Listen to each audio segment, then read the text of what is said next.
A Tri-State high school principal apologizes after calling off an event that encouraged girls to wear an Islamic headscarf as a cultural awareness activity. But as Local 12's Larry Davis found out, the cancellation didn't end the controversy. Larry joins us live from Mason. Larry? Hi, Rob. Well, student promoters of the Covered Girl event say all they wanted to do was to educate other students about what they say is the stereotyping that some Muslim females experience in today's world, to take a walk in their shoes, if you will.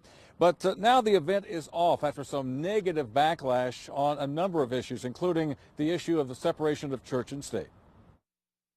In an email to parents, the Mason High School principal announced the Covered Girl Challenge was being canceled.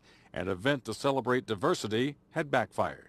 We have a responsibility not to do anything that promotes an individual religion. And unfortunately, by having our adults send out permission slips, send out information about the event, we just believe that we did indeed cross that line. District spokesperson Tracy Carson says the whole idea behind having female students to wear a hijab was to be a learning experience.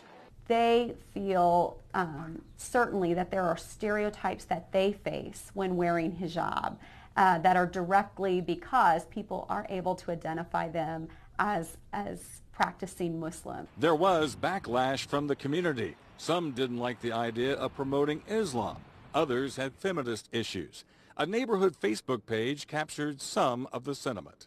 I feel like the school, they should apologize for promoting it, but what they're doing is apologizing for having it by canceling it, which I don't think that's okay.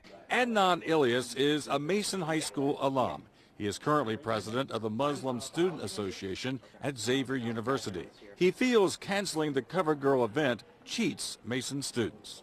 They should be allowed to talk about these things if they want to. Doesn't mean the school has to promote it or promote against it, but I think they should be allowed to have things like this to discuss it.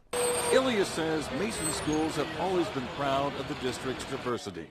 He says this is not the Mason he knows. You know, they let you be who you are, or at least they did. And that's part of why this is so concerning for me, because it seems like a shift. And Rob, Ilyas says the wearing of the hijab is really just about culture more so than any kind of religious teachings here at Mason. The school officials say they're just going to have to do a better job in the future of not crossing that line when it comes to the separation of church and state.